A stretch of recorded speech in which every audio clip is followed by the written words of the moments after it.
Talk.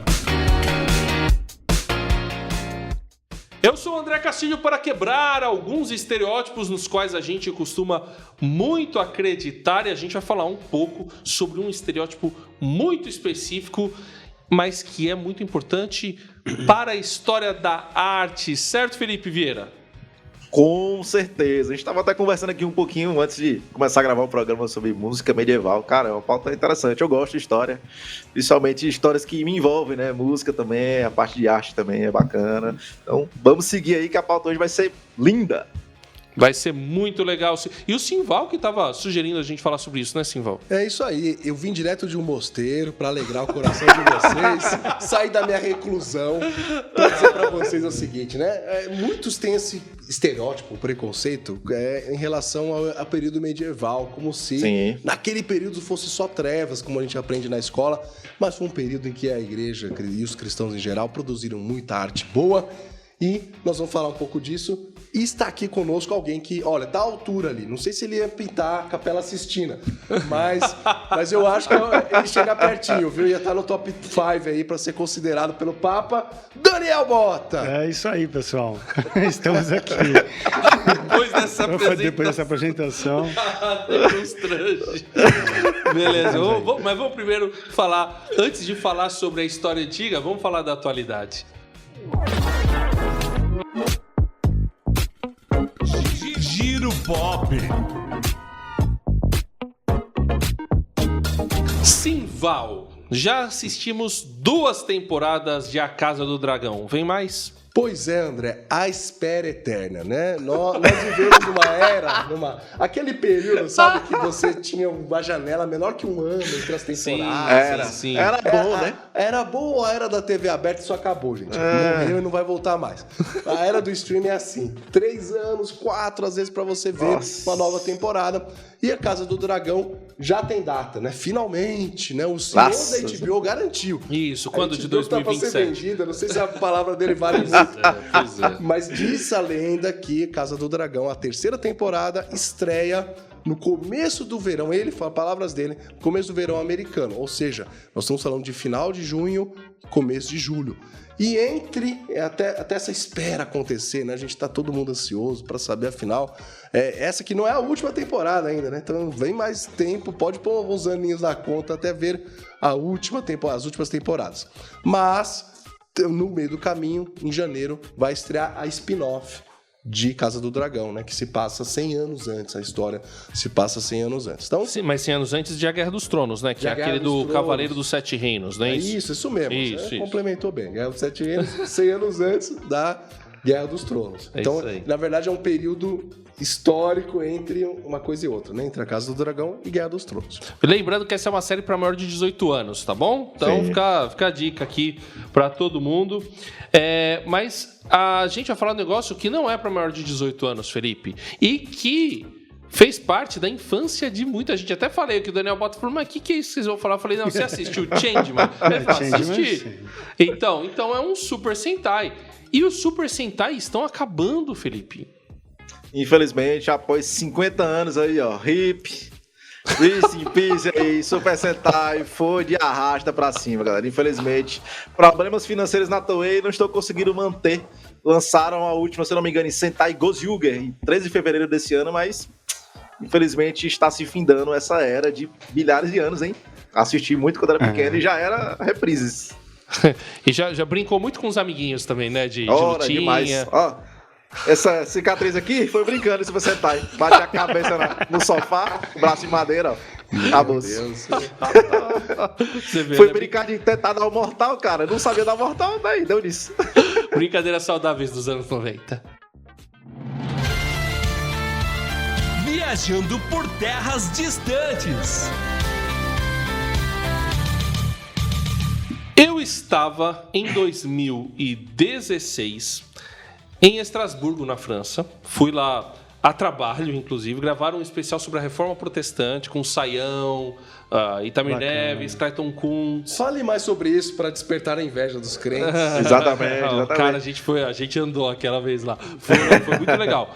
Um grande abraço para Fernando Vítolo, que gravou junto com a gente. E aí nós entramos num lugar que eu acho que o Bota, pelo menos já ouviu falar, se não conhece, que é a famosíssima Catedral de Notre-Dame de Estrasburgo. Não a Catedral de Notre-Dame de Paris, a de Estrasburgo.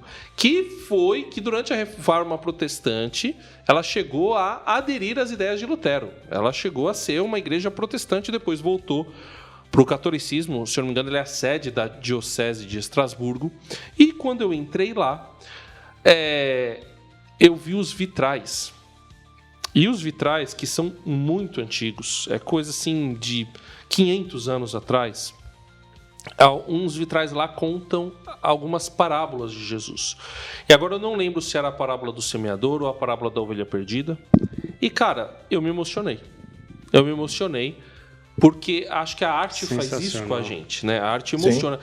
E é uma arte, medieval, né? Final, mas é medieval porque do século XV, né, 1400 e pouco, 1450 e pouco ali.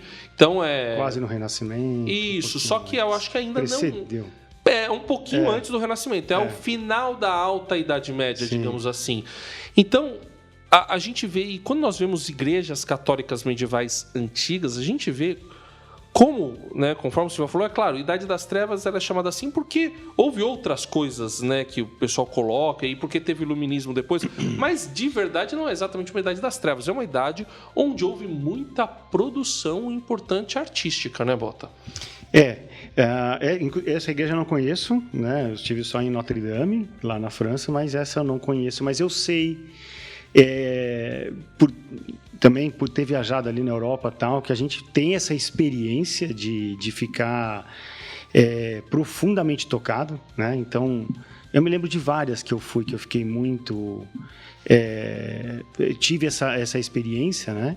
E eu até quero trazer uma coisa aqui, que é uma inquietação, né? Acho que não tem diretamente ligado a essa produção, que a gente sabe que de fato, né, a arte medieval, ela foi... a arte nunca parou de ser produzida, né? Independente da época. Sim. Né? Mas de como a Reforma Protestante, infelizmente, né? Criou uma certa ruptura. Sim. Né, por conta das imagens e tal, e essa resistência, é por isso que a gente encontra muita arte, por exemplo, em vitrais das igrejas católicas, e a igreja protestante rompeu um pouco com isso, com aquele movimento de que há imagem, negócio de santo e tal, isso se perdeu de alguma forma. Sim. E as igrejas... Teve um motivo, digamos assim, com o qual a gente acaba concordando, que a gente entende que não se deve adorar imagens, né? Sim. Até a questão de um dos 10 mandamentos. Sim. No entanto, isso não significa que você não vai produzir arte. Talvez isso aí que mesmo. Desequilibrou um pouquinho, né? Então você ter a arte como um caminho, né? Como um apoio. Porque é assim que os artistas ali, em parceria com a igreja, e no caso era a igreja católica, a gente está falando de igreja primitiva, né, até dos patrocinadores, dos mecenas e tal, né, era uma forma de pregação.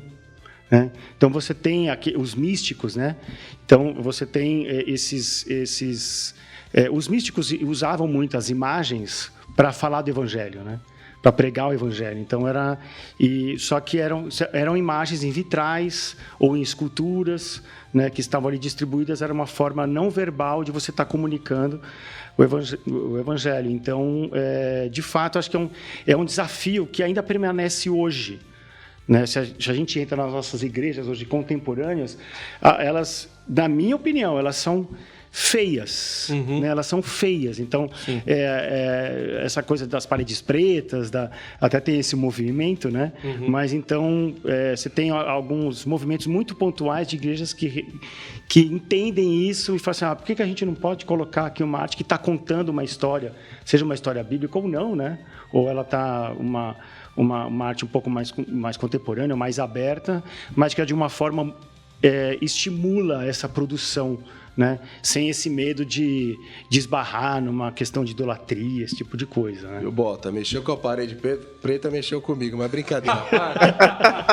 Mas no sentido da estética, né? Da estética, eu tô brincando, desse movimento. Olha só, mas eu concordo com você, é o seguinte, que na Reforma Protestante se perdeu um pouco essa questão da produção artística feita, né, até pela própria igreja, demandada pela igreja. A lembrar que nessa época medieval não era só a correção, não era que era a igreja católica, era uma igreja só, Sim. que depois se dividiu. Exato. Sim, Boa. E ali é o seguinte, e esse é o ponto principal, a igreja, por ter na época um certo domínio, um certo poderio econômico, social, então político até, ela passou a patrocinar essas artes como uma forma de comunicar o evangelho. Então, por exemplo, né, tinha até um poeta, né, da época, o Vitor Hugo, que ele falava que era teologia em forma de pedra.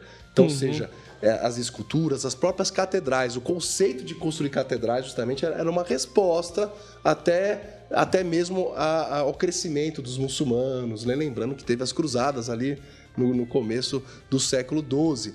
Então, 11, 12, né? Enfim. Então, ou seja, foi um movimento da igreja que começou a valorizar, inclusive, a ciência, porque a gente sabe que as universidades europeias, elas nasceram nesse contexto, Sim. patrocinadas pela igreja. Então você vê que tem muita coisa boa desse período. Sim, é claro, sim. ninguém está passando pano para as mazelas. Você pode ver em qualquer filme. Aqui você tem que ver coisa inédita, ouvir coisa inédita. E aí eu diria o seguinte, que é muito importante esse resgate, sabe, Volta? Eu vejo algumas poucas igrejas fazem, por exemplo, representações visuais e trazem arte, às vezes até a gente pode chamar de contemporânea, para dentro do contexto da igreja. Mas ainda podemos fazer mais. Eu acredito que podemos fazer mais. O que caracteriza... Desculpa, Felipe, pode falar. Não, eu acho interessante pontuar que não é só uma parede por uma parede, um tijolo por um tijolo, uma lâmpada por uma lâmpada. Tem um contexto ali, né? Um contexto histórico. É interessante a gente tentar trazer, evidenciar isso pra galera também que tá ouvindo. Porque às vezes a gente deixa passar desapercebido, não tá ligando pra estética em si, mas de fato existe um contexto histórico do porquê aquele pedestal tá ali, aquele tijolo foi botado ali, aquela janela foi inserida ali. E é interessante, pensando até na cosmovisão cristã, a gente entender de onde veio, como veio, por que existe. Eu lembro que teve quando eu tava em Natal, a gente teve um estudo que era com um dos cursos da Vineyard. A Vineyard, se eu não me engano, no prédio de sede deles nos Estados Unidos, eu não sei qual prédio exatamente, nem onde é a localização, mas eles comentavam que eles traziam um pouco disso, que já é de Idade Média, e a Vineyard é tipo, meio que recente, entre aspas, né? Já não é tão novo assim. Mas no burburinho em que ela meio que teve uma certa ruptura ali também em algum momento, e eles tinham meio que um saguão em que tinha quadros, meio que exemplificando a história da igreja, etc e tal. Isso acaba trazendo para o âmbito não só pensando na sua família que vai lá, cultua lá ou congrega lá, digamos assim, você acaba tendo a história da sua própria denominação, da sua igreja, como é que se deu aquela história, etc e tal. Então isso é importante até para perpetuar a história, né? Então é bacana a gente evidenciar isso pra galera que tá ouvindo, para vocês não acharem que a gente tá só achando a parede bonita e etc e tal. Eu fui em Brasília recente, vi a igreja do Salesiano Dom Bosco, que eu conheci como escola. E a sede é lá, cara, a igreja católica, eu não sabia. Fui tirar o visto lá, inclusive o Trump barrou 4 vistos da família. Queria visitar o Simval aí, né? KK Crying, né? Tô chamando aqui até hoje. Mas eu vi lá o Salesiano Dom Bosco lá, uma igreja bacana. Unidos, não, mas continue. Ah, tá. Mas eu vi uma igreja bacana lá, cara. Então, assim, tem uma estrutura bonita, o ecossistema lá dentro também é bonito, você pode discordar de várias coisas, como o André falou. Mas é interessante a gente tentar beber essa fonte, digamos assim, porque, Sim. no modo geral, é algo cristão, né? Querendo ou não. E aí Isso mesmo. Aí eu faço a pergunta, o que caracteriza a arte medieval? Por que a arte medieval? Qual é o valor da arte medieval? Eu não sou grande entendedor da arte medieval, né? Eu até estava lembrando que, só como a título de exemplo, que aquela pintura de Salvador Dalí de Cristo ali na cruz, ela foi inspirada num desenho medieval de São João da Cruz. Olha! Que é aquela vista que ele tem aérea, né? De Cristo. É uma vista de cima. Sim, sim. E o Salvador está aí, inclusive está no está no Oração e Arte, não o desenho do São João da Cruz, mas ele é citado, né? Ele é citado. Então, é claro, a arte medieval, pelas referências que eu já vi, também lidavam com alguns sentimentos. Um muito comum, né? Era essa questão de inspirar a pessoa a partir de um certo temor, né? Você vê muitos desenhos medievais que tinham esse esse elemento assim da espiritualidade muito presente, assim. Então, uns desenhos assim muito rebuscados, sinistros, assim, né? Então, mas sempre também com esse conteúdo, vamos dizer assim, maior, espiritual, né? Vamos dizer assim, não é uma descrição simplesmente da realidade como a gente está vendo, né? Então, acho que o que é interessante observar é que eram artistas ou produções que enxergavam algo maior, né? Quer dizer, não era acho que ele está um pouquinho mais para cá. Antes. Se você procurar no índice. Eu lembro, Boto, posso fazer uma invejinha para vocês? Tá. Eu estive em 2 lugares que me marcaram muito. A Sainte-Chapelle, que é uma catedral, né, em Paris. E ela tem, acho que se não me engano, 15 janelas, e essas 15 janelas têm mais de 1000 histórias bíblicas. E aí, quando o sol bate nas janelas, você enxerga as histórias ali de uma forma, né? Incrível, impressionante. Caramba, velho. Tem até alguém que falou na época que quando a janela atravessava, o sol atravessava o vidro, né? Não é como se o templo inteiro fosse banhado pela glória de Deus. É uma frase comum da época. E também na Capela Sistina. Sim. Eu tive lá na Capela Sistina. Tá fazendo inveja mesmo. Eu tive que ser expulso. Só invejinha. Eu tive que ser expulso de lá, porque eu não queria sair, gente. Eu entrei e falei, ninguém me tira, senão é uma força. Conseguiram, né? Eles são bons nisso. Mas, assim, você fica, assim, maravilhado. É como se você estivesse diante, né? Você não achou? Não. De um filme pintado, né? Ali a gente já tem o Renascimento, inclusive tem um filme muito bom, fica aqui a dica, Agonia e Êxtase.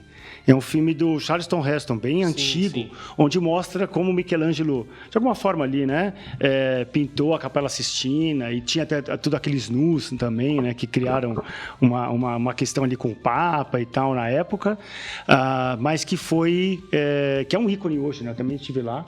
Então, a Capela Sistina é um negócio extraordinário, né? E com essa ideia, né, de poder mostrar um pouco, porque a Capela Sistina, ela mostra a história da criação, ela de certa forma ela tem a cosmovisão cristã tá mais ou menos ali, né? Ou pelo menos católica, ela tem e são coisas assim, realmente muito impressionante, mas aquilo já tem um pouco do Renascimento, né? Essa daqui. Deixa eu mostrar para o pessoal que é a imagem, né? O Cristo de Salvador Dali, São João da Cruz. Isso. De Salvador Dali. Porque ele se baseou num desenho de São João da Cruz, que era um místico, né? Que é mais ou menos a visão, digamos assim, que Deus teria tido. Isso, né? De Jesus. É bacana, muito interessante. E até interessante uma questão aqui, é que Cristo aqui está sem os pregos nas mãos, né? E há uma história de que perguntaram para o Salvador Dali por que ele, né, como é que ele poderia ser segurado ali, pendurado na cruz, sem os pregos. E o artista respondeu, mas não foi os pregos que estavam segurando Cristo ali na cruz. Foi a resposta que ele deu. Interessante. Interessante. Como é que é esse olhar... Vou fugir um pouco aí. A gente falou um pouco, né, de arte medieval, que tinha esse propósito, né, de contar para as pessoas a respeito do Evangelho, principalmente numa época em que não se lia. Tinha um analfabetismo enorme, uma dificuldade grande de distribuição dos livros, não havia ainda a imprensa, então você tinha que fazer a transmissão ou oral ou visual daquilo lá. Mas eu queria pensar um pouco do lado do artista, da expressão artística. Como que é esse processo criativo do artista? O que passa na cabeça de vocês quando vocês estão pintando alguma coisa? Vocês querem de verdade comunicar? Vocês querem só expressar? Vocês escondem coisa lá? Como é que é esse processo? É interessante essa pergunta, porque é algo muito pessoal e foge, né? Não é um processo tão cartesiano, assim, né? Tão ordenado. Né? Então, a gente não chega a listar assim, uma coisa, né, dessa natureza. Né? Acho que ela se mistura com o que você entende que é o seu dom, né? Aquilo que você entende que você faz um pouco melhor, né? Então, por exemplo, eu mesmo, eu tenho algum tipo de pintura que eu não me sinto confortável, mas é a pintura, não é necessariamente... Pode ser um tema que eu não me sinta confortável de fazer, e aí eu não vou fazer, né? Mas também há sim, um propósito que está mais claro relacionado com aquela obra. Então, eu quero transmitir isso. Então, eu vou atrás desse objetivo, só que eu estou, seja na música, né, eu acredito que eu estou tecnicamente, né, empenhado, preocupado em passar aquilo, em transmitir aquilo, né, mas aquilo se mistura com essa intenção, essa intencionalidade, que pode ter uma intencionalidade ou não, né? A intencionalidade pode só ser a obra em si, quer dizer, do ponto de vista estético ou técnico, a tinta que eu vou usar, a mistura. Se eu quero usar aquele verde, como é que eu vou trabalhar a quantidade de azul e de amarelo, se eu estou trabalhando com cores primárias, por exemplo, né? Então, você tem as questões técnicas, seja na música, ou na pintura, ou na escultura, ou seja numa outra expressão artística, né? Mas eu acredito que existe essa preocupação no artista cristão, né? De que, se é uma obra que, de alguma forma, ele tem uma intenção de que aquilo tem alguma mensagem mais explícita, ele vai procurar, de alguma forma, transmitir aquilo, né? Seja algum detalhe, seja na obra toda, seja alguma coisa um pouco mais, né, escondida ali, ou entre aspas, escondida, ou uma coisa um pouco mais declarada mesmo. Então, isso aqui a mensagem é essa, não dá dupla interpretação, né? Então, mas o artista cristão tem ele tem esse desafio maior, e ele tem essa oportunidade, né, de trabalhar com uma linguagem que eu acredito que a arte tem esse poder de ir além, ou de comunicar o evangelho para quem não está tão disposto a ouvir, né? Porque quando a pessoa é convidada para ir numa igreja, eu acho que a pessoa chega muito com colete à prova de bala, assim, vai ouvir um pastor pregando, vai ouvir, mas uma exposição de arte não, né? Num teatro, numa galeria. Então ela está mais aberta, para receber essa intervenção. Sim. Muito bom. Então, aprecie boa arte, estude aí a arte medieval e conheça um pouco mais sobre essa visão desses artistas, e para que você possa também ser tocado e, quem sabe, aí ter uma visão diferente, inclusive sobre Deus. Pop Talk Review. Eu mostrei para eles aqui um jogo chamado Keeper, que é Keeper. Esse jogo, a história é a seguinte: aparece um pássaro fugindo de uma presença maligna, ele pousa em cima de um farol, o farol acende uma luz, ele dissipa, já começa, hein? A luz dissipa a presença maligna, beleza? E aí, esse farol cria vida. Não vou dar muitos detalhes aqui. E aí, esse farol, você controla o farol, depois você controla também um pouquinho o pássaro, e você vai andando, seguindo mais ou menos os caminhos desse pássaro até chegar no topo de uma montanha. E conforme você vai andando, você vai passando. Ele é um jogo muito simples, você nem controla a câmera, você controla o farol, a luz desse farol, né? E você controla o farol, porque ele cria perna e ele sai andando. Então você tem que passar por vários caminhos, não tem muita dificuldade, tem um ou outro puzzle assim, mas ele é simples. E aí você vai passando por paisagens, você está num cenário modelado 3D, de repente você entra num outro cenário, eu mostrei aqui, é uma pintura expressionista, né? Parece que você está vendo um quadro do Van Gogh, do Monet. Depois você passa por outro e tem um jogo de luzes. Ele é lindíssimo, ele é uma experiência artística. E tem essa questão aí importante, né, da luz. Toda vez que você joga a luz, você interage com as coisas, mas principalmente a luz acaba contendo forças malignas nela. E é uma história contada sem palavras. Não tem diálogo, não tem interação com o NPC. Você vai simplesmente andando e vai fazendo as coisas, vai descobrindo o que fazer pela imagem. Ele é muito visual, completamente visual. Então, Eu tô achando muito legal esse jogo, apesar de ser muito simples, ele não é desafiante, ele é curto. Eu já devo ter passado da metade dele e tô com quase umas 3 horas. Dizem que entre 3 a 6 horas você consegue zerar o jogo. E a história dele está nas conquistas. Então, conforme você vai fazendo as conquistas, aparece a história dele. Assim, ele é um jogo... É uma expressão artística em forma de videogame. É bem legal, então... Eu achei muito bom, tem sido bem falado, é um lançamento recente, mas acaba não ficando muito conhecido porque não é um jogo também, né? Não é um The King of Fighters que o pessoal sai fazendo lutinha. É um jogo diferenciado aí pra você ter uma experiência artística dentro de um jogo eletrônico. Talk recomenda. Senhoras e senhores, eu podia estar falando dessa dupla aqui, 40 Dias da Terra-média e Cristianismo e Senhor dos Anéis. Eu podia estar falando de outra coisa, mas eu vou fugir do óbvio. Ao invés de falar coisas medievais que você já conhece, eu quero recomendar para você o livro e o filme O Nome da Rosa, que é o livro de 80, o filme de 86, com o saudoso Sean Connery, o eterno primeiro e único 007. E só que nesse filme, que é ambientado no universo medieval, é muito interessante que ele, juntamente com o seu aprendiz, digamos assim, interpretado pelo Christian Slater, eles descobrem uma teia de assassinatos, de intrigas, mas mais do que isso, isso tudo revela esse pano de fundo para os conflitos entre a fé e a razão, entre o poder da igreja e aquele contexto da época, enfim. É um filmaço, um livro, é uma obra de arte do Umberto Eco e você não pode deixar de ver.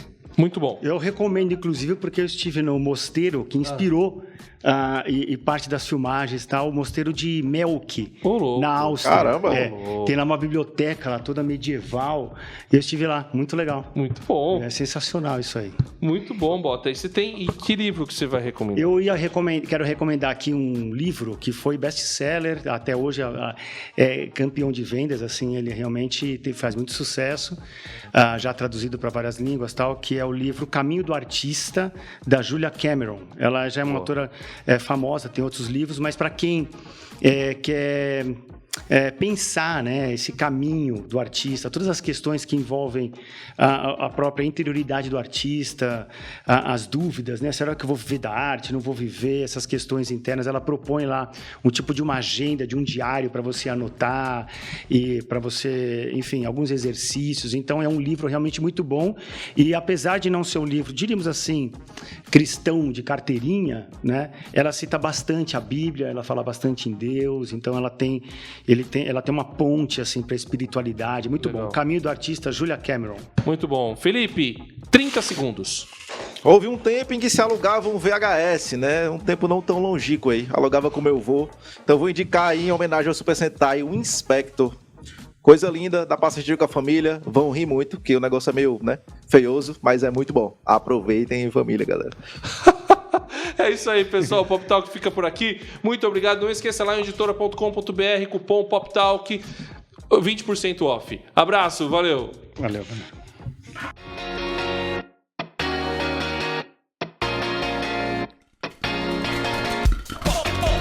Talk